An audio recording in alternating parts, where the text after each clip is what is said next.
Don, it is a pleasure to see you, and thanks for making the time to come on the show. I appreciate it. Thank you for your very kind invitation. It's a pleasure. I've been looking forward to this conversation for some time, and I'd like to start with perhaps a name that my listeners will not recognize, and that is the Helmholtz Club. Could you please give us some background and explain what is or what was, I don't know the tense on this, the Helmholtz Club? The Helmholtz Club was a group of neuroscientists primarily, and some cognitive scientists like me, that met roughly once a month at the University of California at Irvine. But it was neuroscientists from the whole Southern California area, from UC San Diego all the way up to UCLA and USC and Caltech, and of course UC Irvine, and sometimes from UC Riverside. And the point was for us to get together. It was sort of led by Francis Crick and Terry Sanowski and V.S. Ramachandran. But it was to get neuroscientists together to discuss consciousness. What was the state of neuroscience as it related to consciousness? And we were trying to problem solve this open issue in cognitive neuroscience, which is what is the relationship between brain activity and our conscious experiences? And when I was a graduate student at MIT in the early 80s, it wasn't really appropriate for graduate students to talk about consciousness. It was sort of a fringe kind of thing. But in the early 90s, Francis Crick basically made the case that this problem needed to be addressed. Consciousness needed to be addressed. And he felt that he could address it in pretty much the same fashion that he had addressed the issue of life. Life had been an open mystery. You could imagine that there was maybe some elan vital, that was some special spirit inside living things that wasn't inside inanimate things. But when Crick and Watson elucidated the structure of DNA, it became obvious that maybe you didn't need an elan vital anymore. You could sort of give a reductionist, physicalist account of many of the basic functions of life. And so I think what Crick and the Helmholtz Club was really about was doing the same thing for consciousness that Crick and Watson had done for life, which was to take this thing which, right now seems mysterious, and get a neuro reductionist story for it in the same fashion that we got a molecular biological reductionist story for life. And so we met, and it was a lot of fun. I must say it was private. So we met in secret, basically at the University Club at UC Irvine, not because it was clandestine in any bad sense, but because of Francis Crick. If people knew that Francis was there, we would be mobbed and we wouldn't get anything done. I mean, he was, for good reason, a very, very popular man, and people would want to talk with him. So we met in secret, and it was invitation only. So each of the members of the club could invite one or two people to join at any given time. But it was the intention was to keep it really small. There were maybe 15 to 20 of us at most in a meeting. And we would start, it was usually on Tuesdays, we would have lunch together, and then we would go at it all afternoon. We would invite two speakers whose neuroscience work seemed pretty interesting. Even if they weren't directly working on consciousness, we thought it might be. We would bring them out and grill them. And it was pretty fun. It was intense, but it was not ad hominem or anything like it. Was really just a very intense time. And we would then adjourn and have dinner together at some restaurant, usually near South Coast Plaza, a place near Irvine. And we would go and we'd close the place out, 10, 11 o'clock, we'd be there talking, and then we'd finally leave. So it was a very intense afternoon, and it was, I must say, a real privilege for me. I started as a young assistant professor in the group, and I continued all the way through being a full professor, but it was fun for me to see how Francis thought.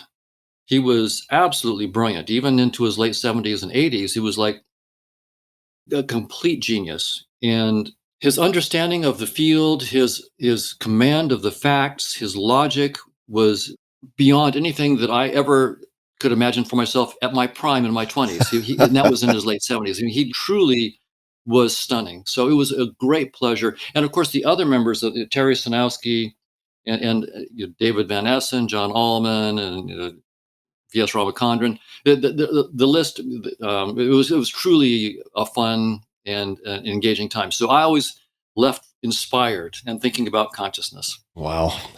I wish there were a current club, maybe there is, where I could be a fly on the wall at the very least with such greats. And what I'd like to do before we get too far into this conversation is define some terms.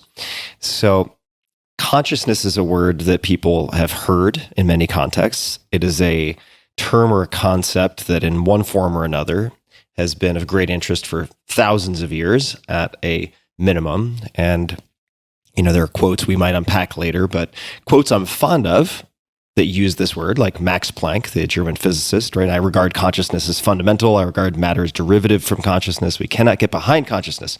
Everything that we talk about, everything that we regard as existing postulates consciousness. Could you please give us a working definition of consciousness? So it's intuitively your experiences. If you hit your hand with a thumb with a hammer, the experience of the pain. If you see a blue sky, it's the experience of the blue.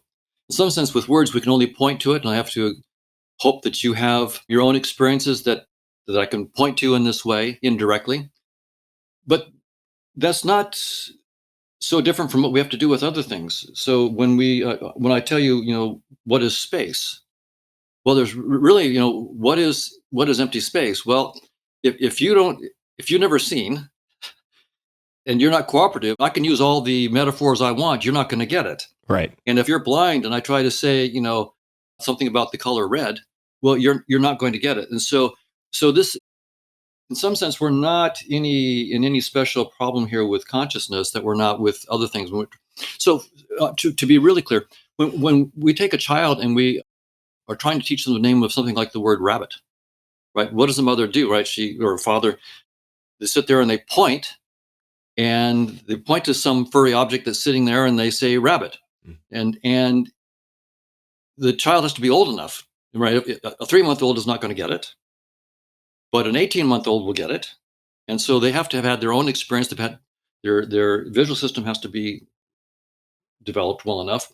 And when the mother points, she doesn't go biped or quadruped or mammal. She doesn't use those kinds of terms, or she uses like rabbit. So she knows, don't use quadruped because you're going to mess up your kid. The first thing you need to say is rabbit. And so we learn by ostensive definition. That's called ostensive definition. And in some sense, we have to also point with ostensive definition to what we mean by consciousness. And we have to say, if you hit your thumb with a hammer, that feeling of pain, that's part of a conscious experience. When you fall in love, that's a conscious experience. When you're in a deep sleep, the dreamless sleep, that's in some sense when you don't have this conscious experience. And sort of, so we have to use ostensive definition, but I don't feel too uncomfortable about that because we use it all the time and we don't even know that we're doing it that way. All right. So we're going to certainly come in and out of the territory. Well, I suppose we're always in the territory of consciousness on some level, but we'll be explicitly exploring that from a number of different angles.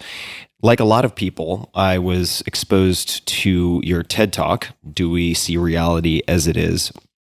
And was struck by the desktop interface metaphor. Could you please just explain that in brief, and then we can take that in a number of any directions?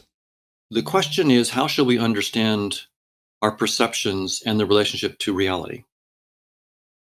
Most of us just assume that we know the answer. Our perceptions show us reality.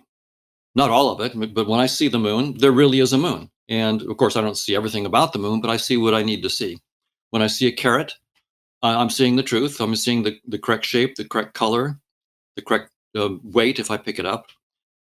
And of course, I'm not seeing its molecular structure, so there are things I don't see, but I'm seeing truly, if incompletely. And the interface theory of perception takes a different tack on what perception is. It says if we take evolution by natural selection seriously, we can ask a technical question. Would evolution by natural selection shape sensory systems to tell truths about the physical world around us, or whatever the world might be around us? That's the technical question. What is the probability that natural selection would shape sensory systems to report true properties of objective reality? And you can show through theorems and simulations. Some of my graduate students working with me on this, Brian Marion, Justin Mark, and others, and some of my colleagues, Chetan Prakash, Manish Singh, and have worked on this. Robert Prentner, a number of us have worked on this, and the simulations and the mathematics all agree. The probability is zero that natural selection would shape any sensory system of any organism to reveal any true properties of objective reality. It's precisely zero. And one intuition about that is that fitness payoff functions, we can go into this later on if you want, fitness payoff functions almost surely have no information about objective reality. They are not so-called homomorphisms of structures in objective reality. And so if we're tuned to fitness, and the fitness payoffs literally are not homomorphisms of structures in reality, then there's no way that our perceptions can be homomorphic to reality, to see the structures of reality. So what then, if we take evolution by natural selection seriously, and I think we should, not because I'm claiming it's the final story, but it's the best story we have, right? Science always, to its credit, gets new theories. And what we thought was the final theory 120 years ago, we now look back on it, Newton was great, but we have much better theories today. And so I have the same view about all of our scientific theories that we have today. The reason I take them seriously is not because I think they're the final word. It's just that we have, as human beings, no better theories. And so we have to take our current theories seriously. And so if we take evolution by natural selection seriously, of course, as scientists, we're going to eventually try to show its limitations, right? But what it says in its current form is that the probability is zero that our senses have shaped us to see the truth about the world around us. So what have they shaped us to do? Well, the answer within evolutionary theory is it's all about fitness. Our sensory systems have shaped us to guide adaptive behavior so that we can live long enough to reproduce, basically. And so one way to put that in a metaphor that's easier to understand is to say that natural selection didn't shape us to see the truth, but it shaped us with sensory systems that are like a user interface to the truth.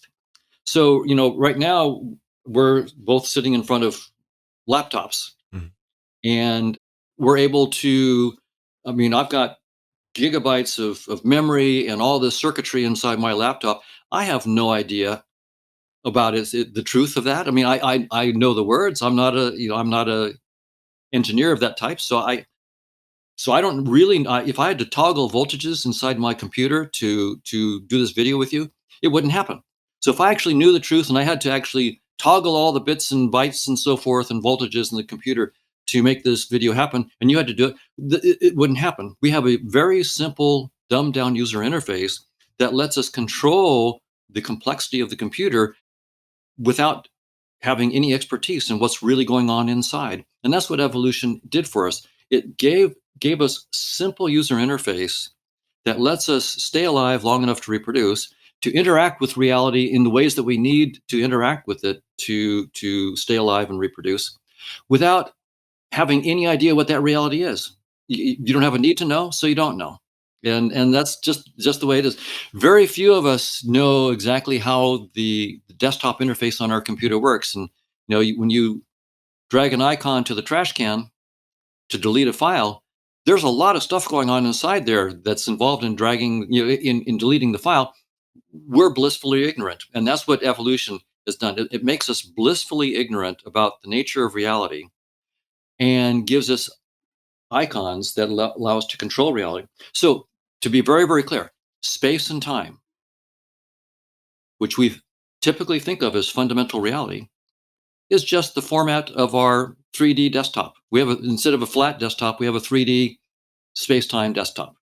And objects in 3D are merely the icons in our desktop. They're not pointers to objective reality in any sense. There's the colors, the shapes, the positions that we see have nothing to do with true colors and shapes in objective reality. They're just a nice format that evolution gave us. And that format's going to vary from species to species. So, as you said, the theories that we have are the sort of the best stories or plausible explanations of how things work, but those will change. They're constantly in flux, and the theories we had, the best theories 100 years ago, 50 years ago, 20 years ago, 2 years ago, get replaced. And there's this constant process of replacement as we update. And I'm just going to try to encapsulate some of what you said, and please correct me. Feel free to stop me if I get any of it wrong. But that we are optimized through natural selection for sexual reproduction. There's no sort of intrinsic value in accurate representation unless it contributes to more effective reproduction. Hence the discussion of layers of abstraction and simplification, right? Just like you would have the desktop and then many layers below that, you would have assembly language, many layers below that, machine code, and then you get into the circuitry and so on. What are some of the implications of this research? Because I think for a lot of people listening, consciousness has been the domain of philosophers and pontificators who are operating outside of the scientific method or a world where things are falsifiable or testable, right? So I would just love to know what excites you about this and what some of the implications are, scientific or otherwise.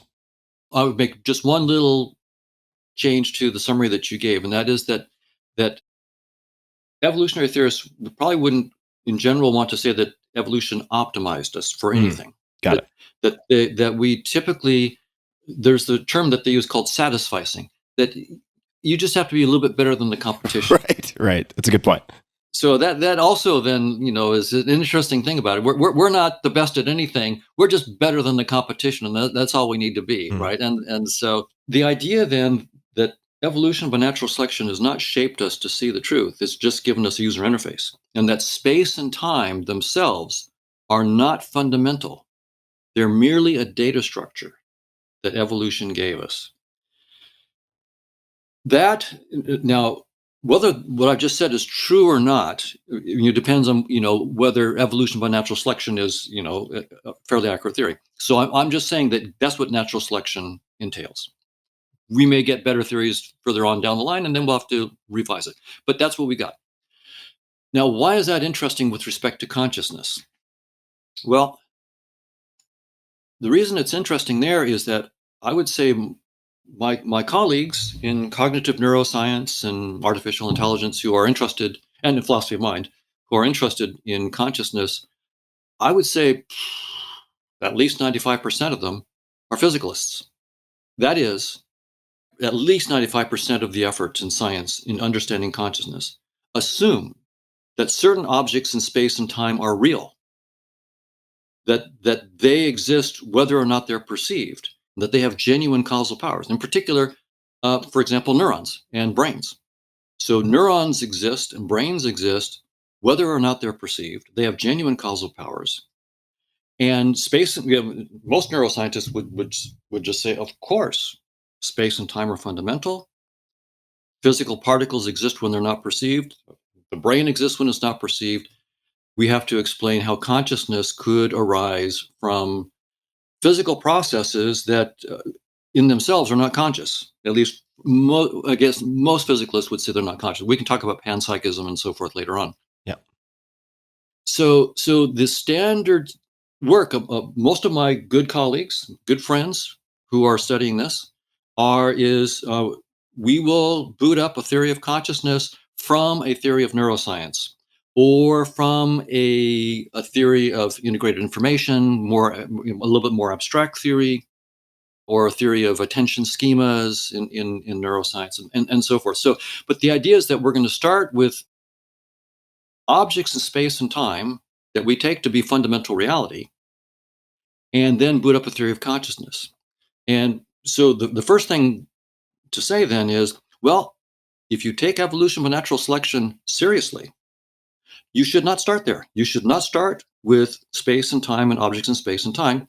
Those are not fundamental reality. Now, I should also at this point say, I'm a cognitive neuroscientist. What in the world do cognitive neuroscientists know about physics? I'm now talking physics, right? This is space and time is not fundamental.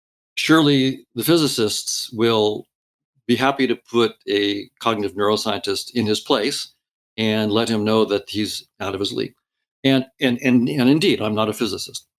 But the physicists themselves, independent of this work on evolution by natural selection, are saying, and I quote, space-time is doomed. This is Nima Arkani-Hamed, David Gross, and many other contemporary current physicists are, and I can go into why they're saying that. I mean, I can actually explain it to a broad audience why physicists are saying this. But basically, physics, at least since Newton, has been about what happens in space and time. Yeah. And now physicists like Nima Arkani-Hamed are saying space-time is not fundamental. It is, in fact, fairly obvious from recent advances in the study of gravity and quantum theory that it cannot be fundamental. And they're spending their careers looking for the deeper structures that are beyond space and time, that will give rise to space and time as some kind of simple projection of a much deeper story. So the state of play is really quite interesting. Cognitive neuroscientists studying consciousness believe in space-time and objects in space-time as fundamental. When the physicists are saying we're spending our careers looking for what's beyond space-time, space-time is doomed. So it's really time for the cognitive neuroscientists who are studying consciousness to catch up with what the physicists have already said. Space-time had a good run. It was a really wonderful framework, and it's over. And by the way, reductionism and space-time have been spectacularly successful assumptions of science for centuries. Absolutely spectacular. Hats off. Those were wonderful assumptions. And science really needed those assumptions. But it's the glory of science not to get stuck in its current theories. It's the glory of science to have theories that tell you where they stop. Mm-hmm. That's how you avoid dogmatism. And when evolution by natural selection says probability is 0 that space-time is fundamental, and then the physicists independently say our theory of gravity tells us that space-time cannot be fundamental, we have our two pillars of modern science saying the same thing. Space-time has had a good run, but it's over. So the methodology of methodological reductionism, which is the idea that as we go to smaller and smaller scales in space, we find more and more fundamental laws, right? So how do we explain temperature of the air? Well, if we go to the molecular level, we can understand that molecules bouncing around have certain kind of kinetic energy, and the mean molecular kinetic energy at the microscopic level can explain what we call the temperature of the air at a more macroscopic level. So that kind of going to a reductionist, smaller scale, deeper laws has worked in many ways spectacularly in science. But we now know that there is a hard limit to how small you can go with that approach. It's 10 to the minus 33 centimeters. And in some sense, that's not very small. I could have, if someone said, it's 10 to the minus 20 trillion centimeters, I would go, oh, who cares? 10 to the minus 20 trillion, that's tons of zeros, but this is only 33, 10 to the minus 33. The space-time story stops. It's not like there's pixels of space-time at 10 to the minus 33 centimeters. It's that space-time doesn't make sense. We need a different framework. And in fact, as you try, and we can go into it if you want, but as you try to probe space-time at higher energies and smaller scales, you just start actually engaging bigger and bigger volumes of space, not smaller. So gravity destroys reductionism. Reductionism is it worked for a little bit, but it's deeply false. It's deeply false. So that's why this kind of stuff is really interesting for the theory of consciousness. I think 100 years from now, when scientists and historians of science look back at this period, they'll look at it with some interest.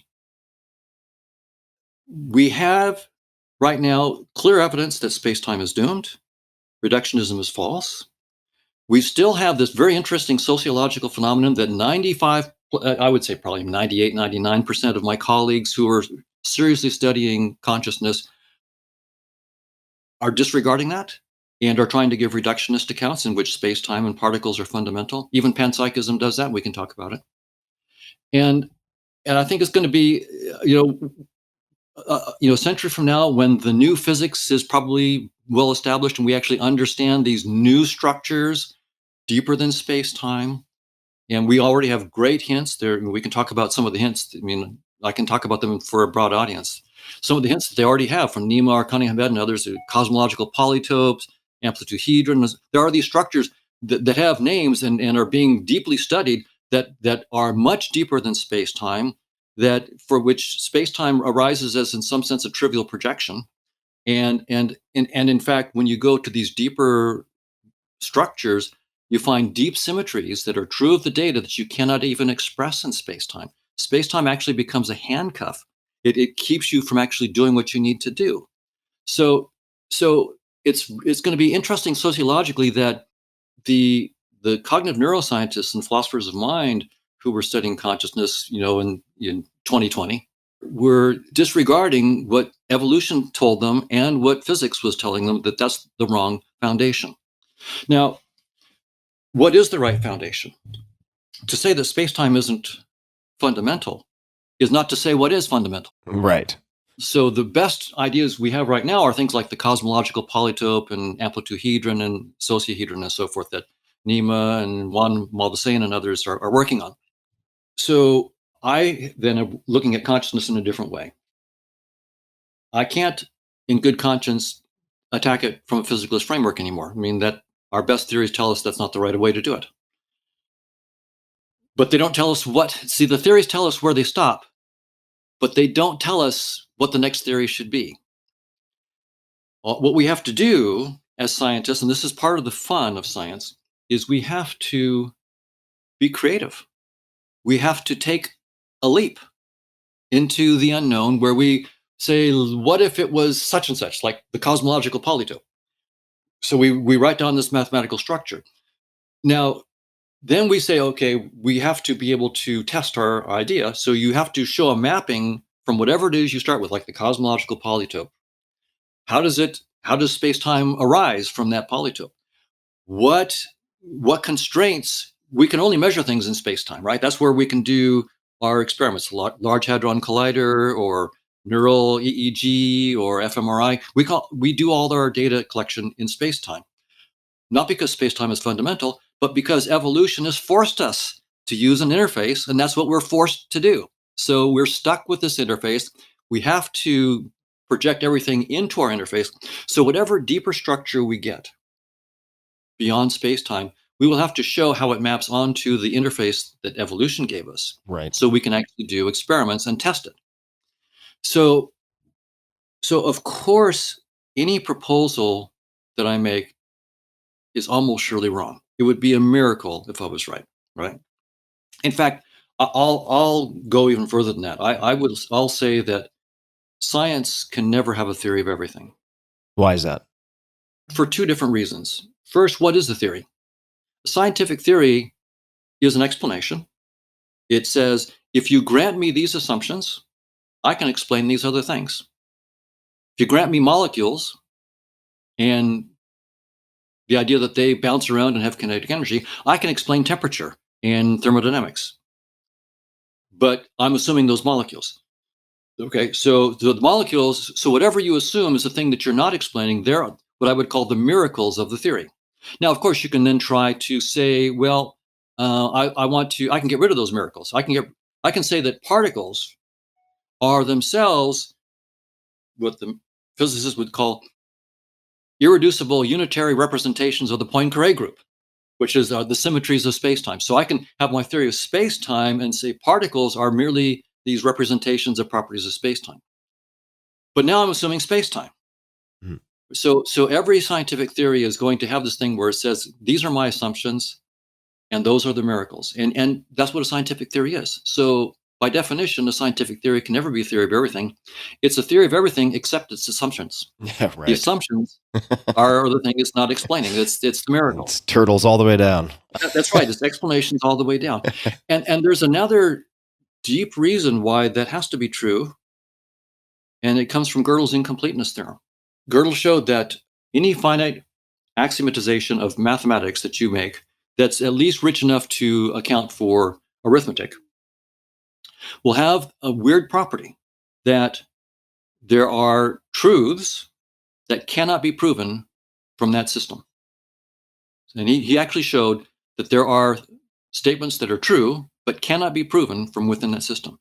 And if you add those true statements to your axioms, to your assumptions, so those axioms are like the assumptions of a scientific theory, then Gödel's theorem still comes back and says, well, there'll be new statements that are true, but that cannot be proven from within that new axiomatization. And what this means is that any conceptual scheme that we come up with will always and only barely scratch the surface of reality. This is a truly humbling point of view. It is to say, every scheme we come up with, you can show that you can actually write down truths that are true but can't be proven. And so our theories will always never get all of the truths. And so this is great job security for mathematicians and scientists. We'll always be doing it. So that's why I don't believe my own theory. So let me hop in just for a minute here and just to sort of tell a story that leads to a question. And it may or may not be related to cosmological polytopes, or a singular or a plural. I'm not actually familiar with that term, but just to perhaps also try to highlight a few things that you said. Again, please fact check anything that I get wrong. But I'm not a physicist, nor am I a cognitive neuroscientist, but I am an avid watcher of documentaries. And I was watching a PBS documentary, which was produced and then made available online pretty recently, called Einstein's Quantum Riddle. And there were a lot of credible scientists in this, a lot of scientists and communicators like Sean Carroll, who has a fantastic podcast if people haven't seen it. And towards the end of this discussion, because it tracked the chronology of Newtonian physics, which had incredible explanatory power and utility for a very long time, still does. But then it traced the debates between Einstein and Niels Bohr related to the implications of quantum mechanics, right? And there was a lot of disagreement. These two behemoths meeting multiple times a day for a period of time at this gathering of the greats. And then ultimately getting to the point towards the end of this where they were gathering experimental data to test the hypothesis of quantum entanglement in the Canary Islands. Fascinating documentary. I highly recommend it. And where it kind of wraps up at the end is at the Institute for Advanced Study at Princeton, where I did not spend any time as a researcher, but I was an undergrad nearby for a period of time. And I mean, the halls of that place, I mean, have just had the footsteps of so many luminaries. It's incredible to look at the list. And the director at the time, Robert with two B's, he's Dutch. I cannot pronounce his last name. Towards the end of this, traced out on a blackboard the possibility of a holographic universe, or the universe as we experience it being a projection of some type. And I think I found on your Twitter, you have a great Twitter feed, by the way. Thank you. I found a link to Nature, and a paper, I believe it was a paper, called Simulations Backup Theory That Universe is a Hologram. And this is actually, at this point, somewhat, I don't want to say dated, but it's older, 2013. Could you elaborate on this holographic model of the universe, this concept? This is the physicist now. This is not cognitive neuroscience. So, right. But I understand enough to explain it to a broad audience, and that is that they've discovered that you can think of the universe as being a hologram. That there is, it is called the ADS CFT, anti-de Sitter space conformal field theory duality. So you can have a field theory without gravity on a boundary, and it turns out to be dual or equivalent to a theory with gravity in the space of one higher dimension. Now, it turns out this was a major advance. Juan Maldacena was a key figure in doing this. But everybody understands that this is not our space. So we don't live in an anti-de Sitter space. So the holographic principle works for a space that's not ours. And one problem with the ADS CFT holographic principle is that the time on the boundary is the same as the time in the bigger space, in the what they call the bulk, the bigger space. And that's so you don't get emergent time, you only get emergent space in this. So the holographic principle as it currently stands is very, very intriguing and suggestive, and it's leading Juan Maldacena and Nima Arkani Hamed and others to try to do the same thing for our space-time, which is a de Sitter space. So we have a different thing than anti-de Sitter space. But I'll give you just an idea about this holographic principle in a compact sense, and where, in some sense, the idea first came from.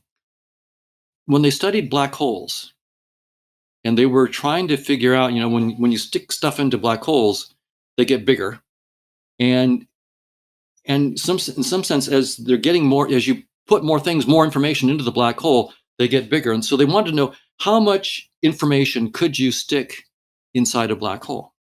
What's the amount? And you might think, well, the amount of information, like if I wanted to stick like hard drives, like I could stick hard drives. It would depend how much memory I could store into hard drives. It would depend on the volume of the hard drives, right? And so what was the maximum that I could compress hard drives into a certain volume to store information?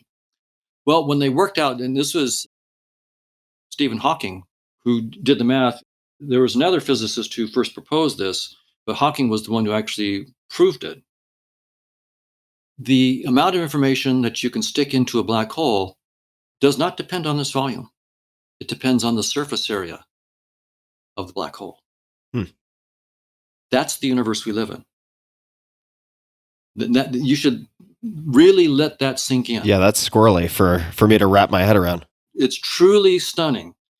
But if you let that sink in, you begin to understand why space-time is doomed. Right? There's space-time is a great data structure, but it's not the object that we thought it was. It's a data structure. It has certain interesting properties. And so the amount of information you can stick in a black hole depends only on the surface area of the black hole. And then it's easy. Physicists have shown that that's true of any region of space.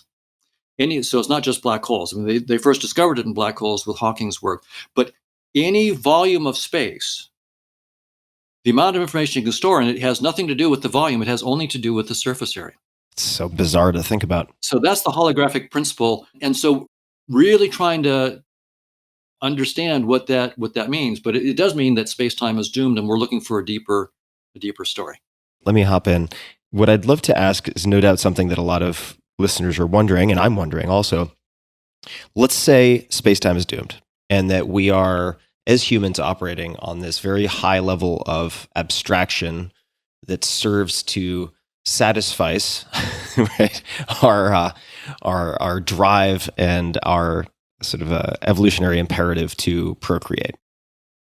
As we realize that space-time is doomed, and that these paradigms need to be revised, these theories need to be revised, are there practical ramifications of this in the same way that perhaps at some point quantum mechanics were viewed as sort of an academic exercise, but then before you know it, and it might be contending with the shut up and compute kind of school of thought where let's not worry about how it works if we can use it to make something work.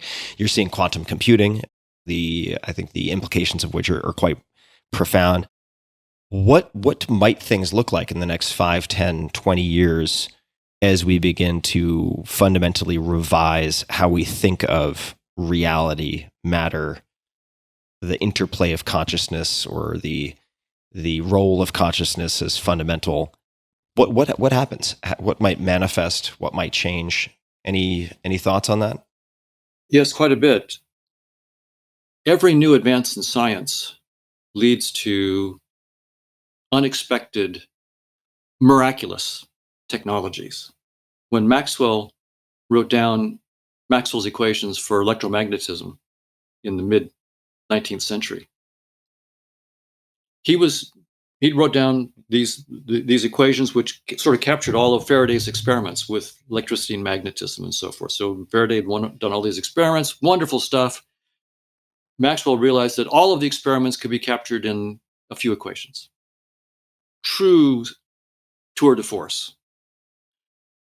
Our modern technology is largely due to Maxwell. I'm talking to you today, cross country, because of Maxwell and the technologies that have, Maxwell's equations stimulated Einstein to come up with special relativity in part.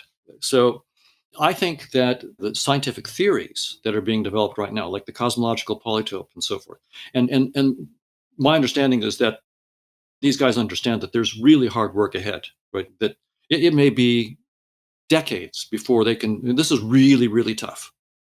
But once we have a really strong theory that can be mapped back into space-time to make predictions, here's the kinds of technologies that you could conceive might come out of that. When we realize that space-time is not fundamental reality, and we get technologies based on structures beyond space-time. If I want to go to Alpha Centauri, I may not need to spend light years in a ship. I may be able to go outside of space-time and just get there. And I'm not even through wormholes, just through just understanding the true nature of reality beyond space-time, realizing that it's a data structure. We can play with the data structure. We can reverse engineer it. I can just put myself there. So I think the kinds of things that we take as fundamental limits on us right now will not be fundamental limits. So in other words, to answer your question, you really have to think out of the box in ways that what would happen if space-time was no longer a limit? You can just go around space-time. So I mean, I can go to right now, for example, the physicists will tell us that because of the expansion of the universe, most of the galaxies that we can see, we could never get to. Right. They're going way too fast. Well, you can go at the speed of light and you'll never get there. So as fast as we can go through space-time, it's, I think, 90% or more of the galaxies are inaccessible to us. Too bad. All that real estate is just gone. Well, what if we don't have to go through space-time? Suppose we can use some new structures that the physicists find that projects into space-time, but is far more comprehensive. And then we get technologies built out of that. We just go around. Yeah. We go outside of space-time and pop up where we want. So it's going to be very, very different. But that theory is going to perhaps lead us to a new realm of far more interesting than space-time. So the work that I'm doing is a theory of conscious agents, right? So I'm proposing a model in which consciousness is fundamental and there are innumerable agents beyond space-time. So if that model is, and again, I would bet against myself. I mean, that's just a good scientific attitude to assume that you're wrong and try to get a theory that as quickly as possible will, make predictions that you can test and show you're wrong. Yeah. That's just the good scientific attitude. So with that in mind, I'll just go with this theory of conscious agents. So there are countless conscious agents interacting. So I get a model of how they interact. I get a model of how the certain conscious agents we call human beings use a space-time interface, a data structure of space-time to interact with them. And we use that data structure. We have portals. Right now, I have a portal into your consciousness, right? Mm-hmm. It's called your body. Right. And we're using laptops and technology to to take pixels, which are an image of your body and your voice, and it gets projected to me, and I then understand something about your consciousness, and then you get understand something about my consciousness, and I think that I'm genuinely changing your consciousness, and you're genuinely changing things in my consciousness through the portals that we call our body. So we know that there are portals in our space-time interface into consciousness. So the question that comes from the point of view of what I'm working on, once we understand the theory of conscious agents and how space-time arises as an interface that some agents use, can we open up new portals in that interface? Maybe hallucinogenic drugs do that. I don't know. Maybe they don't. But could we develop new technologies that open up new portals into the realm of conscious agents? And if so, are they friendly or hostile? And could they teach us stuff or so you can see once you start thinking out of the space-time box, as a scientist, you want to let your imagination go. You don't want to be constrained. You really have to think outside of the box, but then you always have to take your theory and say, okay, I need to make predictions in space and time that my colleagues can go and show me wrong. That's why this is not dogmatism, and it's not just pie in the sky. You have to think pie in the sky. You got to think big to write down your theory. You got to think big, but then you also have to say, here's how you can pop my bubble. Do this experiment. That's how you pop my bubble. So, question about the conscious agents, right? I'd love to hear more about how you workshop this or simulate or use computer models. In other words, how do you poke and prod at this with the understanding that, as you said, this is a hypothesis worth disproving, and you want there to be some predictive power or make an attempt at constructing a model that has predictive power. You want it to be falsifiable, right? You want to tell people how they can burst your bubble. Exactly. How do you explore this? How do you explore this, I'm struggling for the right word, but this theory of conscious agents? So there's a couple steps. We've published a paper that people can look up. It's called Objects of Consciousness. So if you just Google Objects of Consciousness and my name, Donald Hoffman, it's free online, and you can just see a paper where we propose a simple model of consciousness using simple mathematics, probability theory, and things called Markovian kernels. And my attitude about it is I'm trying to start off with a very, very simple model, what our 1.0 model, right? The simplest math that I could do that sort of models the idea that conscious agents have experiences, they make decisions, and they act to change the experiences of other conscious agents. That's the basic idea. Mathematically now, you get a dynamical system that's called a Markovian dynamical system. And so now we can start to study these Markovian dynamical systems of conscious agents and look at how their behavior would predict properties of consciousness and how they might predict the emergence of space-time. So one thing that I've been working on, I was working on this very, very heavily a little over a year ago, and then COVID took me down for about a year. So I was out of commission for a year with COVID, long haul COVID. It took out my heart. Oh, I'm sorry to hear that. Yeah, it made my heart almost fail. So it's taken me a year to get back on my feet. So I'm planning to get back to what I was doing before COVID took me out. But the idea that I was pursuing is that the long-term behavior of these conscious agents, the so-called asymptotic behavior, has structures that are very interestingly related to structures that Nima Arkhani Hamed is finding beyond space-time. So I would like to show that the asymptotic behavior of this conscious agent dynamics has a fit with some of the structures like the amplituhedron, cosmological polytope, that they're finding behind space-time. But if that were right, then the structures that they're finding behind space-time would still be simplifications of the conscious agent dynamic, because they would only capture the asymptotic, the long-term behavior, not the full dynamics of the consciousness. So once again, so we'd have the full dynamics of consciousness. A certain projection of that would lead to the cosmological polytope and the amplituhedron, and a projection of those leads to space-time. So the idea would be to start with a theory of conscious agents, through the asymptotics project to the cosmological polytope, project to space-time, and that way we would get consciousness leading to predictions in space-time that we could test. So that's a big project, and I'm glad to put it out there so that someone who's much smarter than me can go ahead and run ahead of me and beat me to it. So I would just be delighted to read about it from someone who could beat me to it on that. So we're going to come back to cosmological polytope because I feel like after the 17th time it comes up, we should probably return to it and cover it. However, I want to ask you something first, and I'm going to wade into this maybe in a roundabout way, and we'll see where it goes. Might be a dead end, might not be. But if we're talking about, if I'm understanding correctly, the possible fundamental error of taking a bottom-up approach to understanding consciousness, that is sort of starting with the neurological structures and using our space-time tools to kind of build from the smallest upward to sort of explain the phenomenology and subjective experience that people have that they label consciousness. How would you answer the question, is consciousness localized?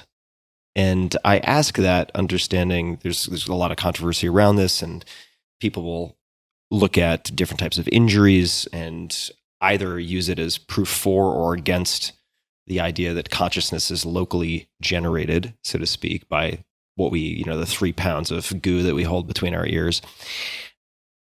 But there are people who take the opposite stance, and even though I think it's very difficult to test, might look at the brain as almost a receiver of sorts.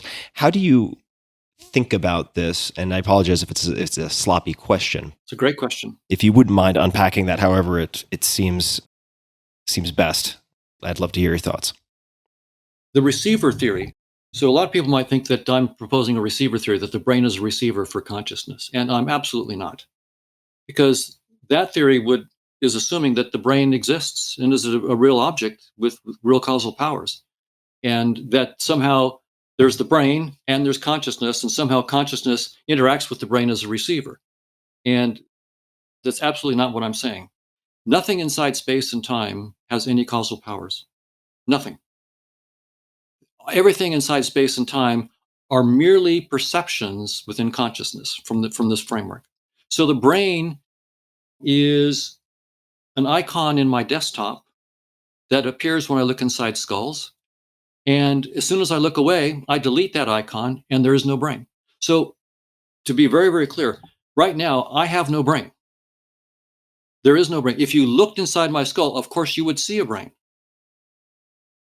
But that's an icon that you create on the fly. The icon exists when you create it, and you delete it when you don't need it. So neurons do not exist when they're not perceived, nor does space-time. So that's my point of view, right? So again, I could be wrong, but I just want to make very, very clear, it's not the brain receiver, because that's giving the brain too much existence. Right. The brains only exist when they're perceived. Just to stand in for the audience, so people might be squirming a little bit in their seat here. Of course. So if you say that nothing in space-time can, if I'm getting this right, act as a causal agent, that's not to say that if someone holds a gun to your head and pulls the trigger, that it's not going to splatter your brains all over the wall behind you, but rather that is an abstraction sort of on the user interface that we are using. I mean, there can still be consequences experientially. So is the question then just it's based on false assumptions because it predicates that the brain is actually something that exists and persists whether or not we're looking inside your skull? So that is the big assumption, that the brain, that physical objects exist and have causal powers even when they're not perceived. And by the way, the physicists have tested this. So there's two very technical terms for this. One is local realism, and the other is non-contextual realism. So local realism is the claim that physical objects like electrons have properties like position, momentum, and so forth, real values of those properties that exist whether or not they're perceived, and that have influences that propagate no faster than the speed of light. So the realism is the claim that they have the properties, even if they're not perceived. And the locality, the local, is that they influence no faster than the speed of light. So together it's called local realism. And most of us might think that, of course, local realism is true. It turns out local realism is false. It's been tested, and local realism is dead. It's simply untrue, and that's the end of the story. Local realism is false. Non-contextual realism is the claim that, again, realism, the property particles, for example, have their properties like position and momentum and spin when they're not observed, and that the values of those properties do not depend on how we measure them. That's the non-contextuality. And non-contextual realism is false. So local realism is false. Non-contextual realism is false.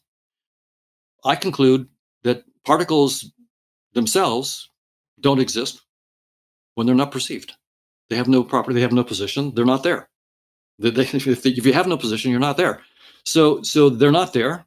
And space-time itself is not there. Space-time itself is merely a data structure. And particles, by the way, when we say that physicists say that they're irreducible representations of the Poincare group, they're basically saying that the structure of space-time, the representations of the structure of space-time is what particles are. They fall from the structure of our interface. I think a better framework is to think about this as a data compressing, error correcting code that we're using. If you think about space-time and particles as part of a data structure for data compression and error correcting code as part of our sensory interface, I think it'll be a much more useful framework. So that's sort of why I go that way. Now, maybe I should stop and let you ask. Okay.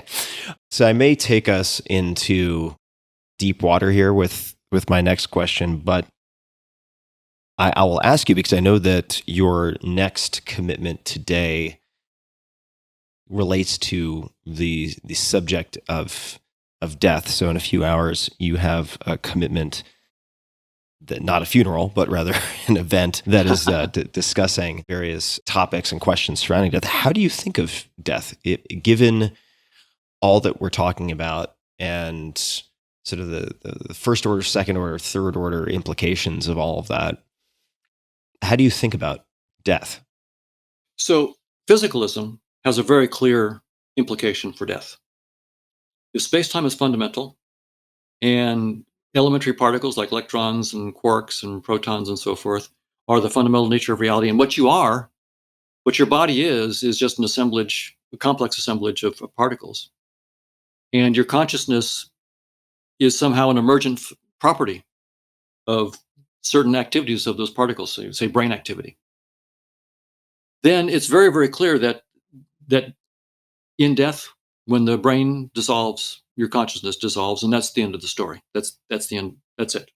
That's a very, very clear implication of physicalism. We can talk about panpsychism, but physicalism, strict physicalism, that's the end of the story. If consciousness is fundamental and space-time is just an interface, and our bodies are merely icons that we use to represent certain interactions of conscious agents, and we can go into how I think about that, then on that approach, there is the possibility that some aspect of my consciousness survives death.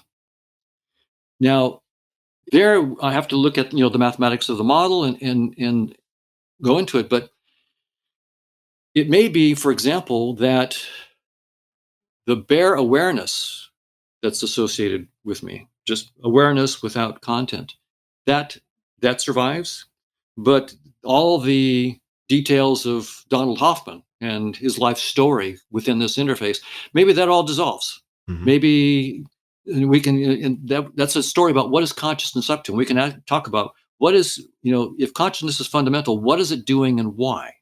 What is the dynamics of consciousness about? We really, to answer the question about death, we might have to answer that question too. It's a big one. Please continue. So I'll try a stab at that question because I think it relates to the death question. So what is consciousness doing and why? The right answer is I don't know. And I've only seen one idea that seems deep enough to at least be worth thinking about. And I'm not saying it's the right idea, but only one idea that seems deep enough to at least be a candidate. And it again comes from Gödel's incompleteness theorem. Gödel says that essentially, no matter how much you explore within a particular conceptual system, you can't get all the truth. There's always going to be more to explore mathematically. So if consciousness is the fundamental nature of reality, and consciousness is all there is, then mathematical structure is only about the possibilities of consciousness. That's all that there is to be about. And so what consciousness is doing, since the exploration of mathematical structure is in principle unending, then perhaps the exploration of the possibilities of consciousness itself is in principle unending. And therefore, consciousness, what it's up to is exploring all of its potentialities. And the reason it's continuing to do that, from our perspective, is continuing to do that, is because there's no end to it in principle. So consciousness itself is in some sense always learning about itself. And so perhaps then what we are, what people are, and what cats are, and what dogs are, and what amoebas are, and so forth, is consciousness trying on different headsets, different realities, and exploring and losing itself. I mean, so this is a very interesting idea that the consciousness chooses to really explore so deeply that it loses itself in the exploration, doesn't even know what it is. It becomes a physicalist. It actually thinks that consciousness isn't fundamental. It goes through the whole bit and then slowly has to wake up. And in so doing, it really explores what it's not and what it is. In some sense, to know what you are, you have to know what you're not. And so on that point of view, the Hoffman icon is simply consciousness taking a perspective on itself, looking at itself through a particular space-time headset, taking a little projection. And from that headset, there was a birth, there was growing strong until your 20s and 30s, and then after your 40s, you start declining, and in your 80s and 90s, you die. And that whole process is just consciousness exploring itself from a particular perspective, in which case maybe the Hoffman icon and maybe a lot of stuff can be left behind, but in some sense, consciousness itself has learned something through that experience, and the 8 billion other people, and the quadrillions of amoebas, and the who knows how many viruses, and so forth. Consciousness is just trying on innumerable headsets, and when it's done with that headset, it takes it off. And awareness is perfectly fine. The raw awareness is fine, but the detailed icons that happen to appear, space-time icons, objects in space and time, brains, neurons, all those things, those were just icons, and you studied them, and then you realize, pretty cool, really neat. Mount Everest, what a beautiful icon. Death Valley, what a beautiful icon. These are really, but I'm not that. I'm something even more transcendent than space and time. I'm more transcendent than Death Valley. And so consciousness is just waking up. I mean, I'm trying to tell a story. I'm not saying that it's correct, but it's the only story I've seen so far that at least is deep enough that is worth taking seriously. Who is the origin of this story, and can you ever know that it's accurate, do you think, through testing or experimentation? The story that I'm saying right now has an interesting way that you might be able to test it. So the dynamics of conscious agents that I mentioned is the Markovian dynamics. Right. You can make it so-called stationary dynamics in which the entropy of the dynamics doesn't change. But you can show that even if you have this Markovian dynamics of consciousness in which the entropy never changes, any projection by conditional probability, any projection looking at that dynamics will see it as increasing in entropy. In other words, the arrow of entropy, the arrow of time, is an artifact of the projection. So consciousness itself has no arrow of time, but you can prove from this mathematics that you get an arrow of time by projection. The proof is trivial, it's like 2 or 3 lines. So here's a project that I think would be really fun. Can we show that when you look at all the different ways that you could project consciousness in this mathematics, the conditions under which all these different arrows of time, the entropy that you get, satisfy the Lorentz transformations? In other words, can we get special relativity out of this? We would have to model also the space aspects of it, what's happening to space as projection of the dynamics of these conscious agents. But we see the time aspect. So could we actually show how special relativity arises as just different perspectives that consciousness can take on a fundamental dynamics of consciousness that has no arrow of time? That's the kind of thing where we could start to make brand new predictions that could be testable. And I just want to, as a sidebar, say to folks that I know we're probably serving quite a bit up on the plate to chew on in this conversation. And I would highly recommend folks who are like, good Lord, I mean, how do I even wrap my head around 1/10 of this, to consider exploring some of the documentation of, for instance, quantum entanglement, which does get, I think, misappropriated and used by a lot of kind of hand-wavy, new agey folks. But if you just look at the experimental data and double slit experiment, and then the kind of later generations of experimental data, like what was done in the Canary Islands, I think they were using 2 quasars. Yes. Which is just like, who funds that? I want to know. It's incredible that somebody actually put the money up for that. Pretty awesome. If you start to even dip your toes into that, or watch a few presentations by Carlo Rovelli, who is, as I understand it, I mean, a skilled practitioner and physicist. I think he focuses on quantum gravity. He's brilliant. Yeah, brilliant guy. So he's not just a stage presenter with a decorative title. This guy actually does serious work. You'll begin to see just how weird some of this gets when you start to push around the edges. Let's chat for a second, because it's a term that has come up. Panpsychism. Could you please explain what this is?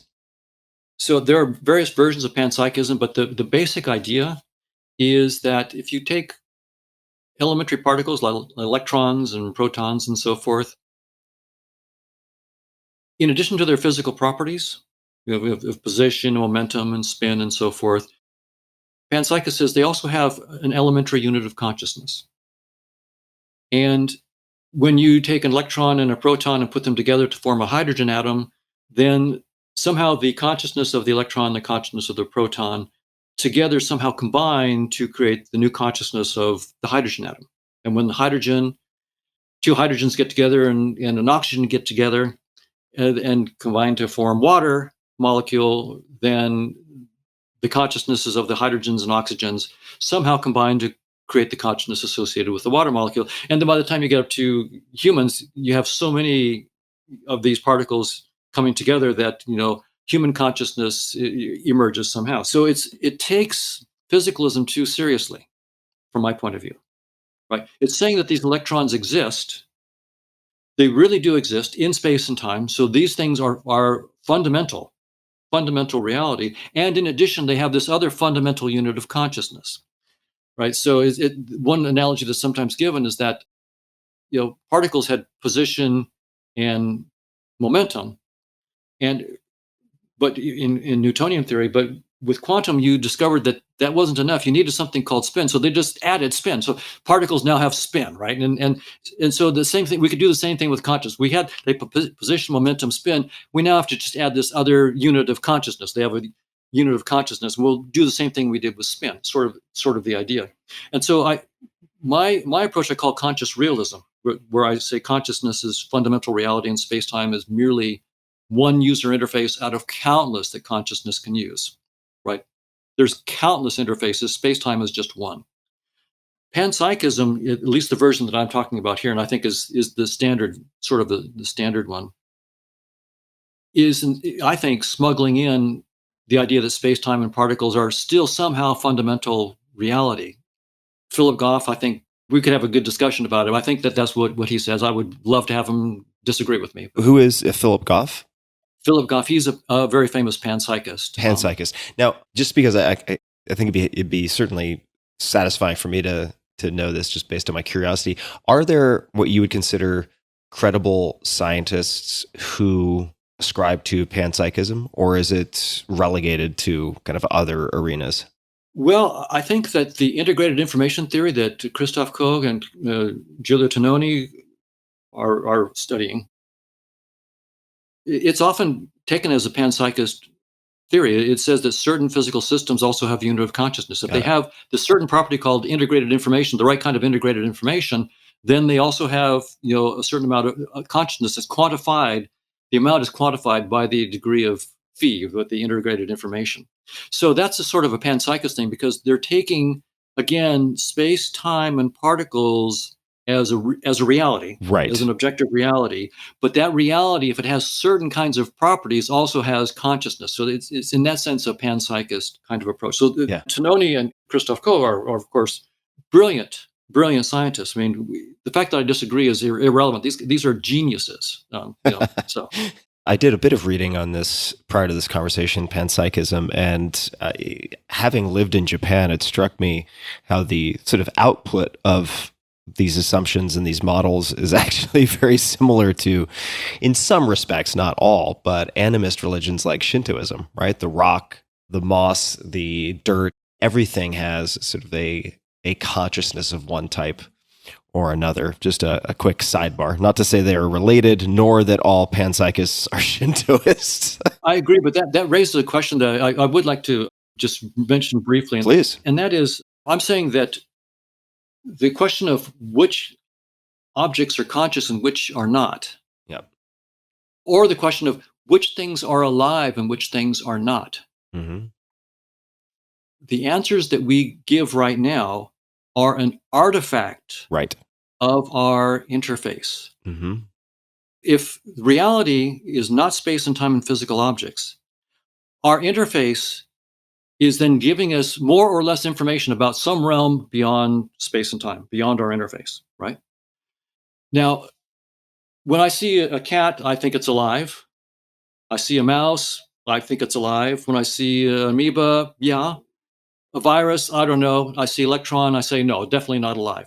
Well, is that a genuine insight into the nature of reality? Or am I mistaking a limitation of my interface for an insight into reality? And so this is the kind of question that arises when you no longer take space and time as fundamental. It opens up the possibility that we've actually got the question of life and the question of consciousness so fundamentally wrong that we're asking it the wrong way. The question, could an electron be alive or not, is the wrong question. It's, in fact, my body is not alive.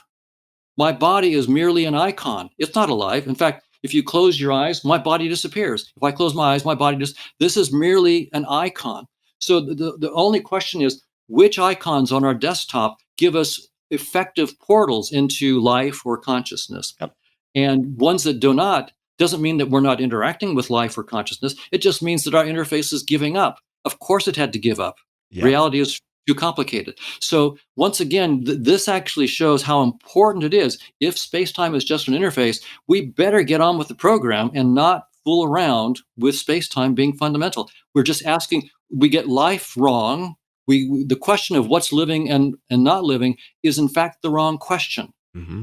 So this is how important it is. If space-time is not fundamental, we need to change our science, how we're doing our science. Yeah, it's going to be quite a Copernican upset. It's going to make people very, very unhappy for a long time, I expect. Let's segue to cosmological polytope, which if I ever go back to Burning Man, I feel like that should be my nickname on the playa, cosmological polytope. What is the cosmological polytope? Well, or the amplitohedron, if I'm getting that correct. The amplitohedron and so forth, and sociohedron. What I'll talk about is at high level what these guys are up to and what they're finding. Yes, please. So they're looking for structures beyond space-time that can give rise to space-time. And they want to do it in a way that they can test empirically. The tests that they have are of two fundamental kinds. One is the scattering studies that they do at the Large Hadron Collider, where you take subatomic particles at high energies, smash them into each other, and see what sprays out.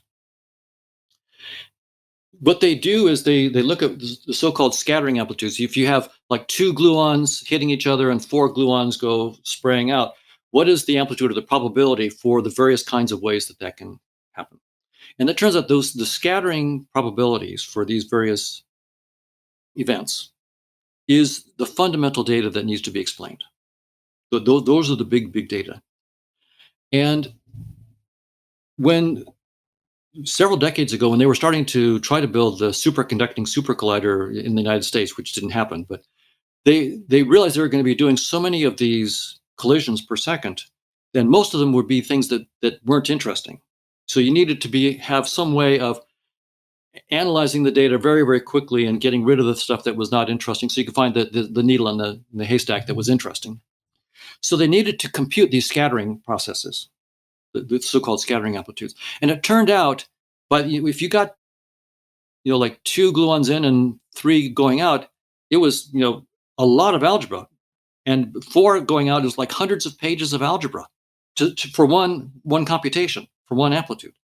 It was nasty, just like, so they were doing it using quantum field theory and Feynman's approach to things.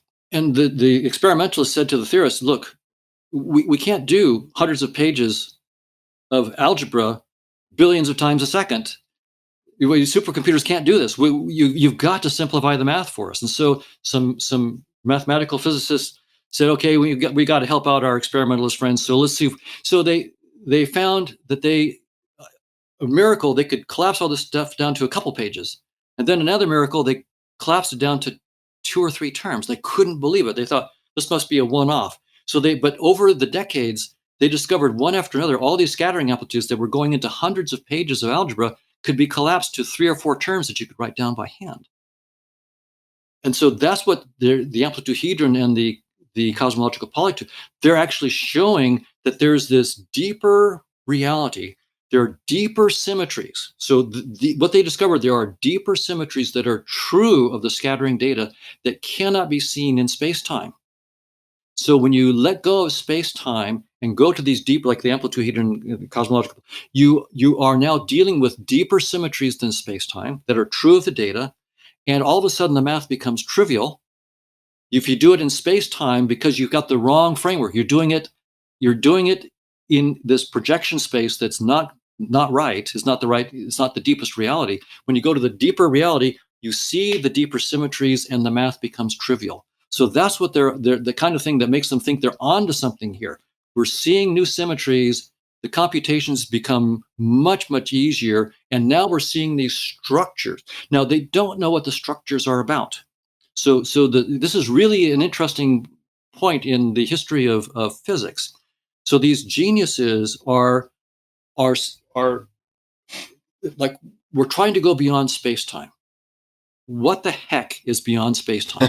How do we go there? What kind of flashlights can you use to probe into the dark? Now you're speaking my language. Right? So that's the problem that hats off to these guys like Nima Arkani Hamed and Juan Maldacena and these guys. They're brilliant and they're brave. They're going. So what they're doing is they're saying,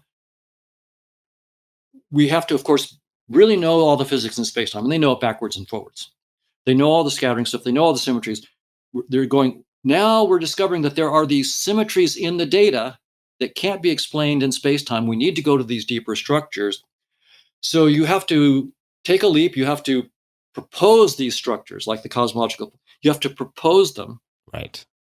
And then propose how they map back into space-time and show that you can make predictions that are testable. Now, the other thing they're looking at is not just the scattering data from the Large Hadron Collider and other colliders, but also they're looking at the correlations you see between stars and various objects in space, the 2 and 3 point correlations and so forth. The idea is that they might think of the whole universe as one big scattering event from the Big Bang. And they might be able to get data that you couldn't get the energies high enough in the colliders that we could build on Earth, but there was much bigger energies at the Big Bang. And so we might be able to probe nature more deeply by looking at the sky. At the macro. And looking at these correlations in the sky. Wow. Just so I can take a note for myself, who are the researchers or what is the institute that if people wanted to do a deeper dive on this, they should look up in this case? Well, you'll like this. Nima Arkani Hamed is at the Institute for Advanced Study at Princeton. Oh, look at that. It makes sense. It makes sense. As is, I think, Juan Maldacena as well. Yeah, Juan is. So a lot of work is being done there. But Nima's influence is huge. He's trained a large group of young people who are working on this. If people are interested in it, I highly recommend. Nima Arkani Hamed gave a semester-long class at Harvard in the fall of 2019. So if you just Google Nima Arkani Hamed Harvard Lectures 2019, you can get everything that I've been talking about in all the detail. He's got 20 more lectures on this thing. That's incredible. Okay, so we will put this for everybody listening. We'll put those in the show notes, since if you, like me, are not quite clear how to spell this person's name, we will get it and we'll find the link. So we'll put it in the show notes at tim.blog/podcast. I'd love to return to something you mentioned in passing, which is hallucinogenic drugs. So you may or may not know, I've been very involved with funding scientific studies over the last, I don't know what the exact range is, 6 to 8 years within the realm of psychotropic drugs with a focus on psychedelic compounds across a whole spectrum of, say, classes. So tryptamines, phenethylamines, but also including some stranger ones like salvinorin A, which is derived from salvia divinorum. This is an area of deep interest to me, and I would love to know what you find interesting about hallucinogenic drugs, or what questions they raise, anything at all that leads you to find them just in an area of interest. I should first say that I'm interested, but I haven't actually explored myself. Not that I won't, but I haven't yet. But I have many friends who have, and some who've really done it systematically, like with 5-MeO-DMT. Some who have been very, very systematic about it, and others who've taken psilocybin and so forth. And the reports that they have are very interesting. In many cases, they do find themselves interacting with other agents, other conscious agents. And some of those agents are, teaching them. And some of them are rough. They're rough teachers and so forth. And from a physicalist framework, you have to conclude that this is just brain malfunction, right? This is not an insight into reality. This is the brain being kicked in ways that it wasn't intended to be kicked, with neurotransmitters at levels or concentrations that are not supposed to be there. And that's the whole story. And the same thing happens at death with near-death experiences. Those are merely brain malfunctions, effectively. But in a theory in which consciousness is fundamental, it still may be the case that these are merely hallucinations and no insights, right? This is absolutely possible. But it also, I cannot, with my theory of conscious agents, I cannot dismiss the possibility that perhaps the drugs are somehow opening up new portals into this realm of conscious agents, new access, that we didn't have before. To a different interface. That's right, or through a different aspect of our interface that hadn't opened up before. So from my point of view, then, what I really need to have is a theory of portals. How space-time, I have a portal, right? The portal is your body, and I'm interacting with your consciousness. And we have one technology. By which we know how to open up new portals. One really important technology. It's very low tech, but it's having kids. When you have a kid, you open up a new portal into consciousness. So we do know that there is a way to open up new portals into... Could you elaborate on that just a little bit? What do you mean by that? So you and your significant other decide to have a kid. Well, and you have no idea whether it's, who that person's going to be like, right? So you have a kid, you start off as a sperm and an egg, and 9 months later, through a magical process of morphogenesis, Yeah. which we don't understand. By the way, Mike Levin at Tufts is doing some beautiful work on morphogenesis and showing that it's not just the molecular biology that's involved. There's bioelectric fields, electric fields that are actually guiding the body growth, the body morphology, and the morphogenesis. Is truly stunning. So there may be a lot there, but by the time the child is born, you now have this little portal. You have very little insight into the conscience. You know if it's happy or sad, Yeah. right? It cries or not.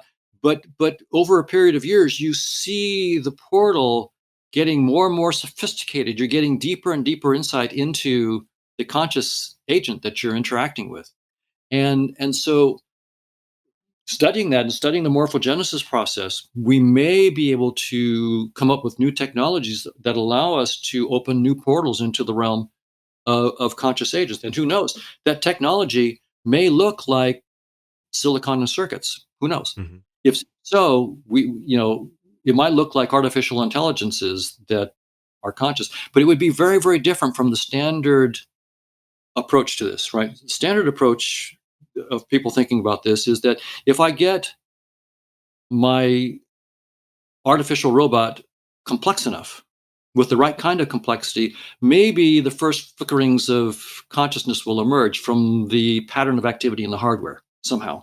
And if I get it really sophisticated, there'll be more consciousness. So somehow the physics of the AI is fundamental, but if the physics of the AI has the right dynamics, then consciousness might emerge. I'm saying something entirely different. Physics is not fundamental. Space-time is not fundamental. Consciousness is. What we call physical objects are merely the ways that we play with our interface to open new portals into the realm of conscious agents. And so once we understand, maybe it's the amplituhedron, the associahedron, the cosmological, what's behind space-time, and maybe conscious agents behind that if we're lucky, then, and we understand how the interface is related to it, we then be able to build technologies that open new holes, new portals in our space-time interface. And then once we've done that, once we've figured that out, then we'll have lunch. Then we might be able to answer your question, which is, are these drugs really opening up new portals? Now we have a theory of portals. Yeah. Do the drugs really open up new portals, or are they just screwing up the interface? Right. Is it just pathological firing? Right. Or is there more to it? So we have a little work to do. Yeah, we do have a lot of work to do. And, I just want to share a few things that may be of interest. So the first is that with many of these compounds, I mean, there are people who I consider, I'm not going to name them by name because a lot of them are under the radar at the moment, but intelligent, thoughtful, rational, to the extent that any human is rational actors who are very interested in trying to get a deeper understanding of, at least experiment with these entity encounters, which in the example that's in my mind, surface very consistently with DMT or NN-DMT, which is very different subjectively in its experience than 5-MeO-DMT, 5-methoxy-DMT. Okay. And so they've looked at means of extending the interactions by changing, say, the mode of administration to intravenous and so on. At the very least, the questions are very interesting. And I recognize for a lot of people listening, this is going to sound like we're going, well, I'm not going to use we, that's the royal we. It's unfair to you, Don, that I'm just going to crazy town. But just allow me to be kind of self-indulgent for a second. If you also look at the sort of ethnobotanical and ethnographical studies and just self-reporting in the histories of tribes, say in South America, who use ayahuasca as just one example, it is largely accepted among the cultures down there, and it hinges on certain cosmological views and so on, but that shared visions are common, so that people in close proximity taking these drugs at the same time often have shared visions. They see the same thing / experience the same thing. So I am, and it's easy, I think, or on one hand, just dismiss all of this as kind of the ravings and made up stories of people who have taken drugs that have kicked their brain, as you put it, in ways that the brain is not intended to be kicked. But these things have also been used, and I don't think the people in these tribes are stupid by any stretch of the imagination. And furthermore, I'd say the pharmacopoeia and their knowledge of medicine often outstrips what we would consider modern medicine. Like for a long time, curare, which came from the Amazon and played a huge role in the creation of anesthesia as we know it today in hospitals, was studied in many different capacities, and there were certain ingredients that were included in these mixtures, such as black pepper or various species of pepper, that were thought to be inert. And the conclusion of the Western chemists who were doing the analysis was, these tribesmen have no idea what they're talking about. Yeah, they got one or two things right, but this has no bearing. And that may be true in very many instances, but it turned out that bioperine, if I'm pronouncing that correctly, in these pepper species increased bioavailability. So it increased the speed of onset of these paralytics. And I'm going to stop in a second, but this is an area of deep interest. If you look at how, let's just say, ayahuasca has been used historically, it's also been used for hunting and warfare. Mm-hmm. So I'm not saying any of this holds water, but at the very least, consistent use by humans over millennia would seem to imply some utility. And if one is to believe the claimed utility, it raises questions that we are currently not able to answer from a physicalist paradigm. Anyway, end of speech. I agree, and I think that this is very much worth exploring. I think that I cannot dismiss and should not dismiss the possibility that these drugs are opening up portals into this other realm. I mean, it's also possible that they're not. Yeah. We need to have a mathematically precise theory of what we think, this realm beyond space-time is and what portals are. But I don't dismiss this at all. There's a brilliant researcher named Monica Gagliano who has spent time with these native societies and that are using these plants. She's got a book called "Thus Spoke the Plant." Love the title. By Monica Gagliano, and she was inspired by these tribes and their work to do new experiments on plants that showed that plants have capabilities that we never thought. They can do classical conditioning. She's done classical conditioning on plants. Plants can learn to associate a sound with food, and they will grow their roots to just the sound that's been paired with the food when there's no food there. So you can do classical conditioning with plants, and she's got other remarkable discoveries about plants. And so she says there's a wonderful movie that just came out called Aware, where she and Christoph Koch and several other people are interviewed. I highly recommend the movie. It's called Aware. I forgot the subtitle. It's something like Explorations of Consciousness or something like that for the subtitle. But the movie's called Aware. It just came out very recently. So Monica is in that. Christoph is in that. And they go through and talk about her experiences with the tribes. You see her sitting with the tribes. And then you see the experiments that she's done. So I think that there's, again, I don't know what the answer will be here, because until we have the science, a mathematically precise science, we just don't know.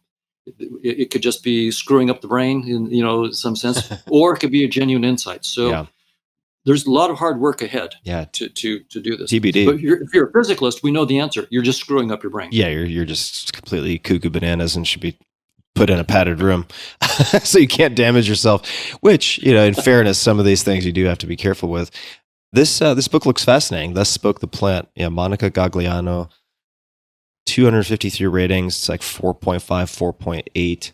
And I should also recommend, in conjunction with this, or if people wanted a place to start that is a little shorter, there's a piece called The Intelligent Plant that Michael Pollan wrote for The New Yorker at one point, which also speaks to this, in so much as plants can sense gravity, the presence of water, feel an obstruction in the way of their roots Yes. before coming in contact with them. There's time-lapse videography or photography of plants finding poles to climb up in using means that are very unclear. Really, really fascinating piece. That's a bit older, 2013. So I would imagine that Monica's book has more up-to-date science. That's right. This will give food for thought to vegetarians. Yeah, yeah, that's true. The ethical considerations. Right? If plants are this intelligent, I mean, are they sentient? Yeah. Right? From my point of view, of course, that's the wrong question, right? Yeah. The question of which things are conscious and which are living and which is the wrong question. We're always interacting with consciousness. When you see something that's called a plant, you're interacting with consciousness. Yeah. It's just that your symbol is what you call a plant, but you're really interacting with consciousness. Ooh, that's a thorny dilemma for people to sort out. I'm going to save that for the bioethicists and we'll have a better understanding. I'd love to ask you about a book which was gifted to me. I did not agree with everything in it, but I did find some of the explanations and thought exercises to be worthy of exploration. Very simple, but are you familiar with a book called Biocentrism? Have you ever heard of this book? Yes. What is your opinion of this book? I think generally it's okay. I think that he's letting go of the physicalist framework, which is I agree with letting go of the physicalist framework. Where the disagreements come, so I agree with him that physicalism is an inadequate framework. So absolutely, I agree with him on that. So the disagreements may or may not come in what we propose is beyond space-time, right? So I have a particular model of conscious agents that is mathematical, and he may or may not like that. I mean, he may disagree. In his case, he doesn't have any specific mathematical model, so it's more, just using the current evidence to suggest that physicalism is false, that something more lifelike, more conscious-like may be fundamental, but it doesn't go to the next scientific step, which is, okay, give me a mathematical model that's falsifiable or testable. Thank you for answering that. You mentioned a number of names, Nima something Hamed, which I will get right in the show notes. Which scientists, they don't have to be scientists, but I do like playing within the realm of sort of falsifiable hypotheses, if proven true, that have predictive powers. Anyone you would suggest or that taking a look at, or who you find interesting in terms of what they are attempting to figure out or testing? One person I find brilliant and interesting is Chris Fuchs, Fuchs. He's a physicist and one of the founders of QBism, QBism. Oh, yeah. Formerly called quantum Bayesianism, but I think he dropped that and just now calls it QBism. QBism is catchier. QBism is catchier, and he had some technical reasons for maybe dropping the quantum Bayesian name. Yeah. But he and also David Merman is another, Rudiger Schach. They're all quantum cubists, and it's an interpretation of quantum theory that is very, very close to what I'm saying. They make the point that each act of observation in physics is an act of fact creation. Huh. When you measure the position of the electron, you're not measuring a pre-existing fact. You're creating the fact in the act of measurement. So that's the cubist approach. And of course, I find that very, very cordial to what I'm saying, that space-time is just an interface, and these properties are things that we create when we look. So they're data structures. You create when you look, and then you garbage collect. You destroy it when you don't need it. Yeah. And so particles are things that we create when we need them. And he's got a paper called QBism, the Outer Fringes of Quantum Bayesianism. It's a 2010 paper. I can give you the exact title of it. But in that paper, Chris Fuchs actually describes an experiment, a mathematical experiment that some other mathematical physicists did, in which they prove, they show using quantum theory, a series of measurements that you can make where you can predict with probability 1 what the outcome will be, but you can prove that quantum mechanics is incompatible with the value being there before you measure it. I think I'll need you to say that one more time. Yeah, that's right. So this is in Chris Fuchs' paper, but it's some other work. A series of measurements that you make where you can prove that with probability 1 what the outcome is going to be, but you can also prove that the outcome did not exist, the value did not exist before you made the measurement. You can prove it. Right. So that's, again, against the local realism. But it's also against what Einstein said. So now Einstein was a realist, right? Who said if you can, without interfering in any way with the system, predict with probability 1 what the outcome of measurement will be, then there's an element of reality corresponding to the thing that you could measure with, get with probability 1. So that was Einstein's. So if without disturbing a system, you can predict with probability 1 what the measurement will be, then there's an element of reality corresponding to that measured value. That's what Einstein said. Really nice idea. And what Chris Fuchs in his paper shows is Einstein was wrong. Here's something, probability 1, we know what the outcome is going to be, and we can prove it didn't exist.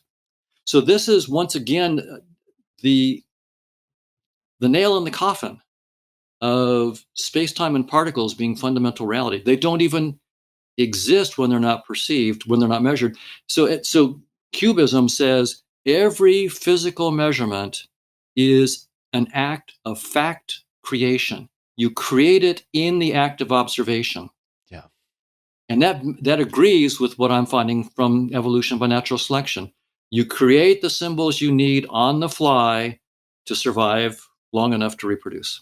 So QBism, for folks, we'll put this in the show notes as well, and we'll get the title of that paper is QBism. That's right. Not to be confused with qubit, although I do recommend for people interested that you maybe listen to my conversation with Steve Jurvetson, who's very involved with D-Wave and other quantum computing companies, which will also really stretch the boundaries of the mind just to consider what is involved. And these are things that are happening right now. I mean, these are, Google and Absolutely. Many of these companies have vast resources dedicated to quantum computing. It is of great practical value, but it gets into some very, very strange territory. Right. I'd love to know what experiments, if you could wave a magic wand, or if you just had a pet billionaire who would fund whatever you thought was worth funding, what type of experiments would you like to see, or do any experiments come to mind that you would like to see, you would love to see done in the next 5-10 years? The magic wand, I would say that the stuff I'm working on, we need to just be funded for the next 10 years to really get the mathematics worked out of this third conscious agent. But in terms of experiments that could be done right now, my take would be I would go to Nima Arkani-Hamed at Institute for Advanced Study at Princeton and say, here's all the money you want. What experiments do you want to do? Because you're the one who's actually telling us how to go beyond space-time. What do we need to do to go beyond space-time and really understand the structures behind there? So he's got some ideas, and in fact, he was, perhaps still is, sort of the lead on a new collider that was going to be built in China. I don't know what's happening on that. So I would say some of the most beneficial experiments we could do right now are the ones that really help us push beyond our current space-time understanding and really go into the structures that are beyond space-time. That's going to be our best bet. I mean, the kinds of stuff that I would do, I think, as a neuroscientist and so forth, they're incremental, but his stuff would be transformational.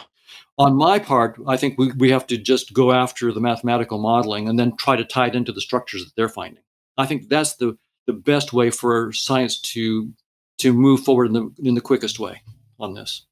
I'm going to ask a totally unrelated question. Thank you for that. And I did finally, I found, I'll just read it for folks. So Nima Arkani-Hamed, Nima, next word, Arkani -Hamed, American Canadian physicist. I will be looking into this gentleman. Also seems to have done I guess I keep the older I get, the more I'll view other people as young. But right. he's done a lot. He's 49. I mean, he's gotten a lot done. Wow. Very impressive. He's stunningly brilliant and hardworking. What are you reading these days, or what do you have on deck? Could be something that you've finished reading, something you're working on currently, something that you're looking forward to digging into. I'm just curious what your information diet looks like these days. Well, so several different fronts. One is on the very technical fronts. I'm studying some information theory and the entropy, conditional entropy, and so forth. Trying to, and then the Poincare group and irreducible representation of the Poincare group to see if I can't show how space-time emerges from these conditional probability projections of the dynamics of consciousness. So the idea is that consciousness has this dynamics that has no arrow of time. There's no change in entropy. Anytime you look at that dynamics from a perspective, but using conditional probability, you get an arrow of entropy. But different ways of looking at it will give you different entropic rates. So the rates will change depending on how you condition. I would like to show that I could get a group of transformations of these entropies that then give me back the Poincare group, for example. That would be, again, it wouldn't prove I'm right, but it would at least prove that we have a theory that's compatible with what we know that can actually map into space-time. It would actually be tremendous. So I'm looking at technical stuff on Markov chains, information theory, and of course the related physics on this. I'm also in a completely different direction because I feel like when we're studying consciousness on its own terms, there's very few of us as scientists who are trying to study consciousness on its own terms. So I'm not trying to think of consciousness as some, how does neural activity give rise to consciousness and so forth. I'm asking, what is consciousness qua consciousness? I want a scientific theory of consciousness that doesn't assume a physical world as the foundation at all.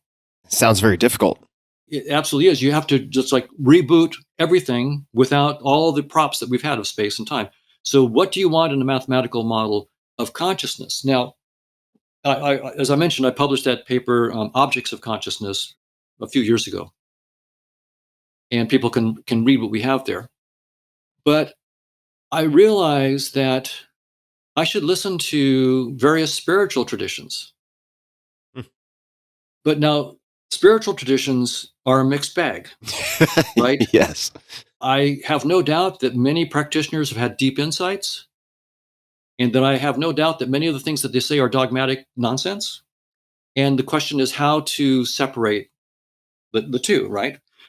Part of it is that they may have had insights, but without the scientific technique of writing down mathematically precise theories and then testing them, you just can't make progress. Even if your insights are deep and correct, you can't take them and evolve them very far. If you're just using words, you have to use mathematics and then make testable predictions. And so I've read the Bible, and it's a mixed bag. So I get some insights from that. I had a chance to talk with the Dalai Lama and give a talk to him and get some interaction with him. I'm reading Eckhart Tolle and Rupert Spira. Who is Rupert Spira? Spira, S-P-I-R-A, Rupert Spira. Who is that? I don't recognize that one. He's a spiritual teacher from England, and I've run across him. I had a chance to have breakfast with him up in San Jose. There's a Science and Non-Duality conference that I've gone to many times. It's called Science and Non-Duality, meets once a year until sort of, it got messed up with COVID, but it'll probably restart. And there, they bring together scientists and people from spiritual traditions to have a dialogue, which I found very, very, very, very useful. And so again, my attitude is, as a scientist, I don't think any of our current scientific theories are correct, including my own. I think a century from now, we'll all look back and look at our current theories like we look at Newton's theory. It was great for its time, but it was time to move on. And I think all of scientific theories will be the same way. So I have the same attitude about even these spiritual teachers and the way they think about what they've experienced.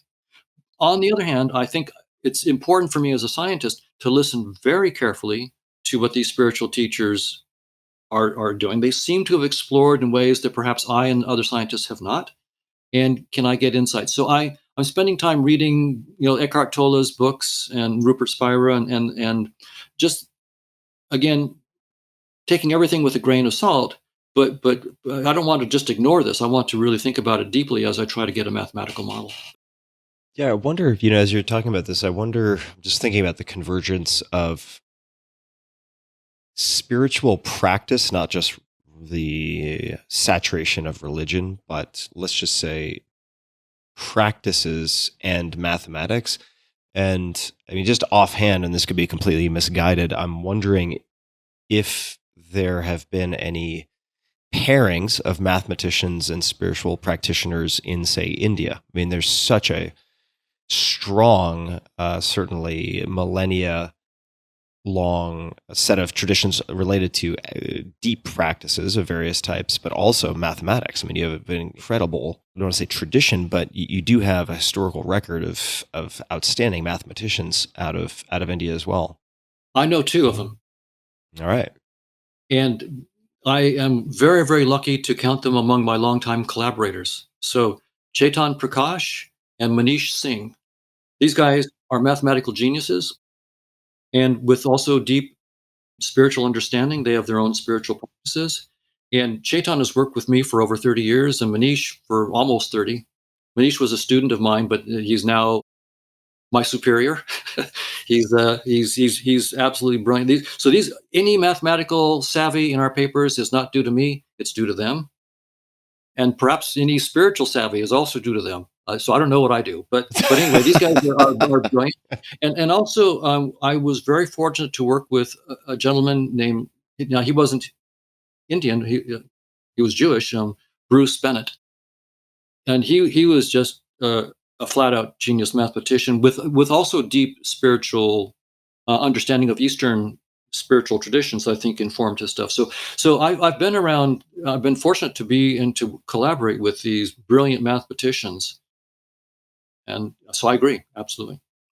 I'd love to just know, as you're reading from these religious and spiritual texts, whether it's scripture like the Bible or any other source, how do you pull from that? Like, what is your kind of filtering mechanism? Could you give any examples, right? Because I think that there are people who can hold the, let's just call it kind of rationalist mathematical faculties while simultaneously having faith-based religion or spiritual practices. They don't have to be faith-based. I mean, you could be a mystic with direct experience. It's very different, though, to integrate those things. Right? You can have those two things coexist in you, but some would view them as antithetical to one another, right? So how do you filter? And are there any examples that come to mind of things you've pulled from spiritual practices and looked to port over into the scientific? A couple things. One, from the Upanishads, there's this saying, not that which the eye sees, but that whereby the eye can see. Know that alone to be Brahma, the eternal, and not what people hear adore. Not that which the ear hears, but that whereby the ear can hear. Know that alone to be Brahma, the eternal, not that which the mind thinks, but that whereby the mind can think. Know that to be.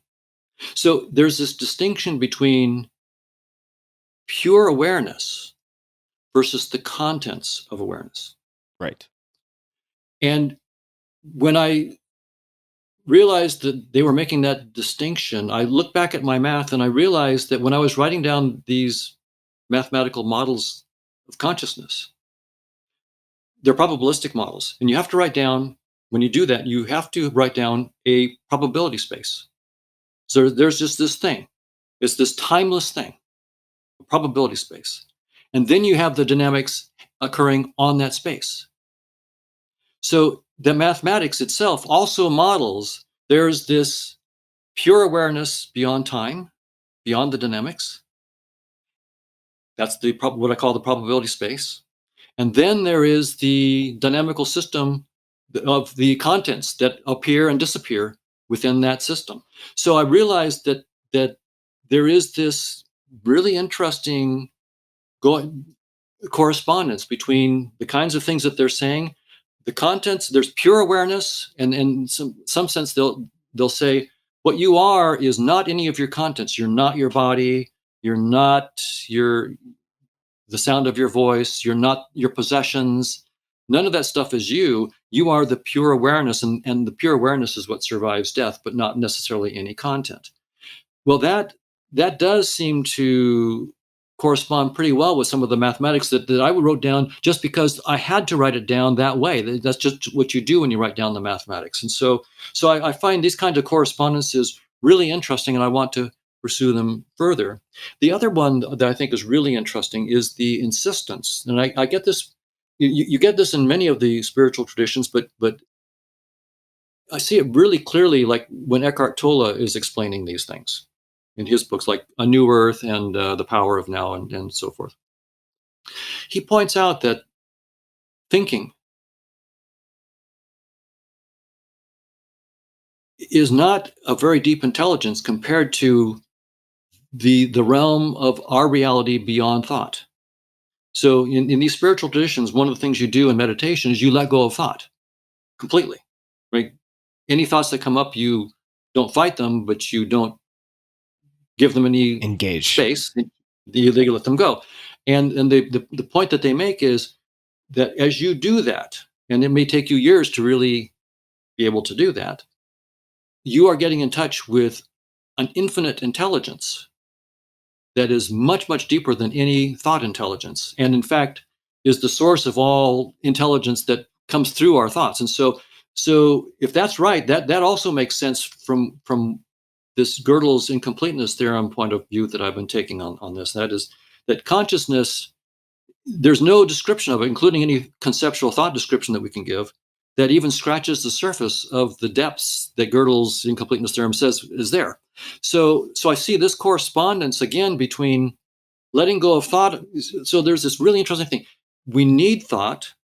Without words, we wouldn't have this conversation, right? Hard to podcast. Very difficult. Hard to podcast with. So it's not like words are bad and concepts are bad. The question is what is the relationship between conceptual systems and this intelligence that transcends any conceptual system? That's the really interesting. Now, the spiritual traditions will say it's a pointer relationship. I'm using the word aware as a pointer. Of course, the word aware, don't take it too seriously. You can also call it consciousness, whatever, but don't take the pointer too seriously. And then some pointers are really bad, right? So we have this notion of good and bad pointers. Well, so as a scientist, I'm going, now that's really interesting. What do we mean mathematically by a good pointer versus a bad pointer? Can we actually take these ideas and make them more rigorous? So for example, I'll just give a really simple, concrete idea of kind of thing that I'm talking about.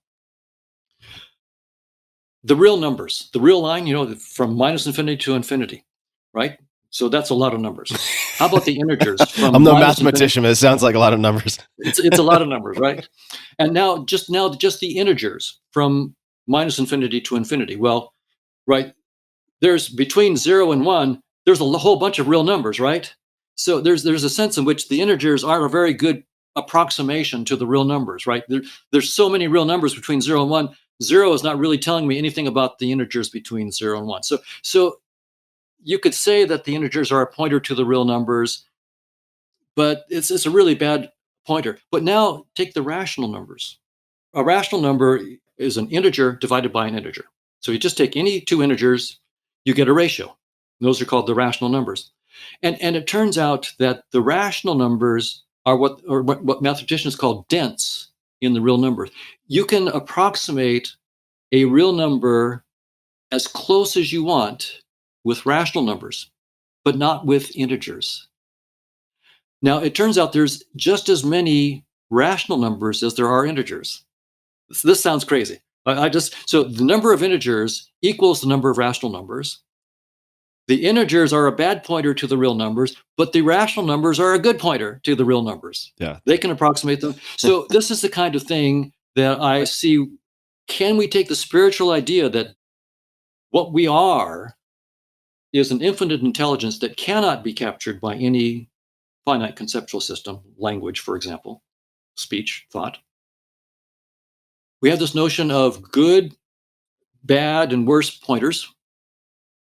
Can we make this idea, which has been for thousands of years in the spiritual traditions, can we now dust it off and make it serviceable in a more rigorous way?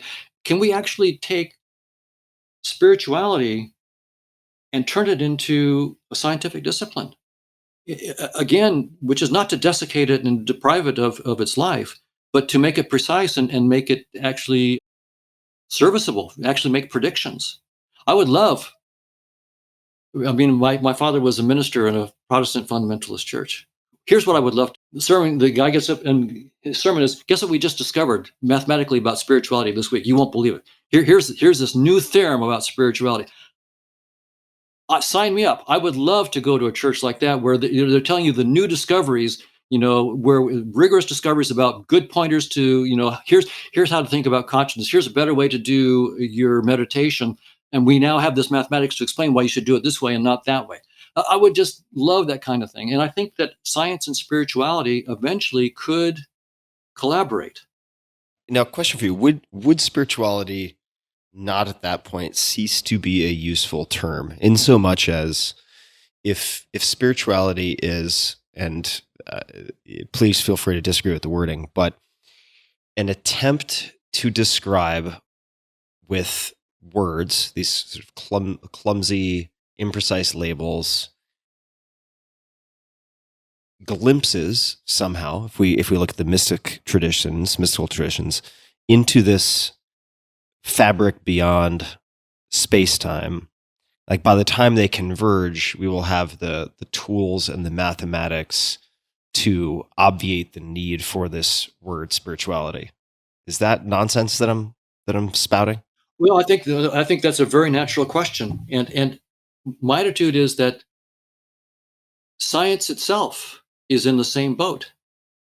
Science will never have a theory of everything, and science will always, as Newton put it, Newton described near the end of his life, he described himself as a little boy on the seashore, amusing himself with a little shell or a pebble when the vast ocean of truth lay unexplored all before him. I think that's exactly right. And that's the right attitude that science should have, is that no matter how far we get with our scientific theories, we have to understand that we will always be playing with pebbles on the seashore, just like Newton was. At least Newton was smart enough to understand that he was playing with pebbles. And so the fact that the spiritual people are also just playing with pebbles on the seashore, but they're pointing to the ocean beyond and saying it's beyond conception. That's why I think the notion of the pointers is really important. Yeah, for sure.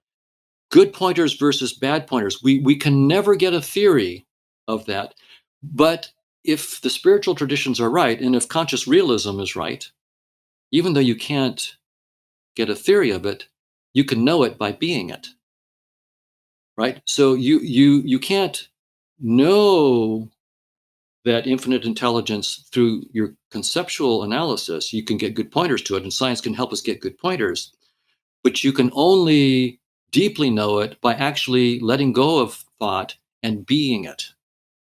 But then, as a scientist, you can go there and be it, and then come back with the goods in your own conceptual system and make progress in your science. And that's where I see this possibly going. Scientists would actually learn, once we let go of our physicalism, would learn actually how that we as scientists are that infinite intelligence, but our conceptual tools are inadequate. So we have to go into that infinite intelligence in pure silence, and then learn how to come back and take whatever insights we have gotten into terms that we can actually write down in mathematics, and we go back and forth that way. So that's where I see science and spirituality eventually going. And so it's going to require a scientist to actually be not only a master of mathematics and the theories, but also a master of letting go of thought and actually going into the deep intelligence, if this whole approach is correct. How much pushback / blowback criticism have you had to deal with from the scientific community for bringing the S word, spirituality, into the fold of conversation. Have you experienced that, or have you not really run into it? My colleagues have treated me very well, I think. As a scientist, I absolutely not only expect, but request hard-nosed pushback. I'll be the first to say that my theory of conscious agents is probably wrong. So, and I should just to confirm that before we started recording, you were like, the more you push back, the better. Like, right. Love it. Hard questions. That's my job, is to contend with that. So, just wanted to confirm that. So please continue. That's right. So I'm not interested in my own dogmatism at all. I would like to be disabused of my own mistakes as quickly as possible. When my colleagues, what I usually talk with them about is not so much the spiritual side of things, but more evolution by natural selection entails that physicalism is false. Yep. And we have to get over that hump before we even get anywhere near spirituality. So that's where I've really pushed with my colleagues. And I'm getting good feedback and good pushback of the kind that I would hope. So there's a team at Yale, for example, that, are trying to defend realism. They're trying to use evolution by natural selection. They're looking at the simulations we've done and the mathematics we've done. They're trying to find conditions in which systems could evolve to see the truth, if there were the truth. And so we're having a very profitable back and forth on that. And my own attitude is that it's no surprise that you can find certain conditions in evolutionary theory in which, under those special conditions, organisms could see the truth. The thing will be that they are probability zero. So if you are going to bet, you would not bet on them.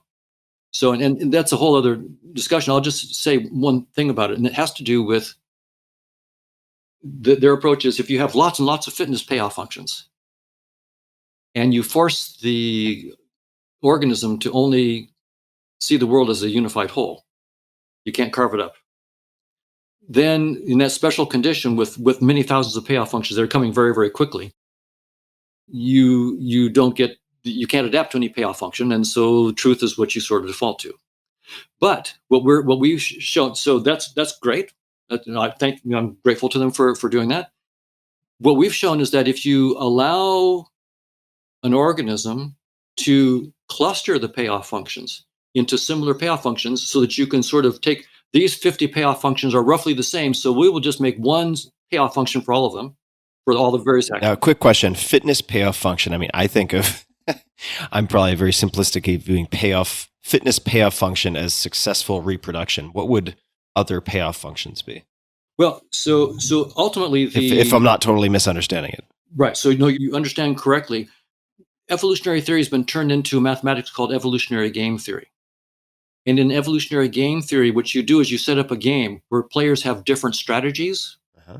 And when one strategy interacts with another strategy, it will get a payoff, a dollar amount or something that it gets for that. So for each strategy interacting with another strategy, you get a matrix of these payoffs that you get for strategy interacting. Oh, I see. You have rules for accruing points effectively. That's right. And the more points you get, if you get more points than the competition, then you have a greater chance of reproducing effectively than the competition. Got it. So you have these payoff functions. So when you mathematize evolution by natural selection, you get these payoff functions. And yes, if you allow an organism now that's dealing with thousands of payoffs, and we have thousands of payoffs that we have to deal with, but if you can group them, cluster them into these actions with these payoffs, you have roughly the same payoff. So let me make what I call an object out of them. So what we call visual objects or physical objects are merely data structures by which we sort of put together a bunch of payoff functions together that so that we can just use that as a shorthand for if I have an apple, you can bite it, you can eat it. I wouldn't do other things with it. I wouldn't try to drink it, right? I wouldn't try to mate with it. So there are certain payoffs you're not going to get from an apple. And if with a stick, right? I can beat someone with it, but I wouldn't want to eat it, and I wouldn't try to drink it. So different objects will have different payoffs. And so what we've showed in our simulations just in the last couple of weeks, so this is just brand new. So this is in response to the team at Yale. We found that, what they did was correct, but as soon as you let organisms cluster the payoff functions into objects, then you get far more payoff for not seeing the truth. And you make these fake objects, which are just data structures for the fitness payoffs. And so once again, we actually then see where objects come from. They come not as representations of the truth, but as mere conveniences for representing payoffs. Don, this has been tremendously fascinating. I could certainly continue with many questions for many hours, perhaps another time, perhaps a round two. Yes. Is there anything else you'd like to say? Anything else you would like to mention before we bring this first conversation to a close? I think the thing I would highlight, we've talked about it before, but I would highlight it at the very end, and that is the nature of science. That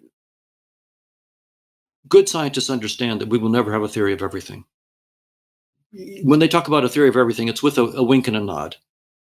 That we will always have, that science is a never-ending process of getting deeper and deeper theories, but each theory always makes assumptions. And as scientists, it's not our duty to believe our theories. It's our duty to study the theories, really understand them thoroughly, and then try to break them. The point is to break your theories. When you can break your theory, when you find its limits, that's when you break out the champagne, because that's when you're going to go to the next step. And Gödel's incompleteness theorem tells us that this process will never end. So there is job security. Go to science. Job security. I love that. Well, Don, people can find you on Twitter at Donald D. Hoffman. You have a fantastic Twitter feed. You really share quite a bit in terms of references and articles and so on. That's Donald D. Hoffman, Hoffman.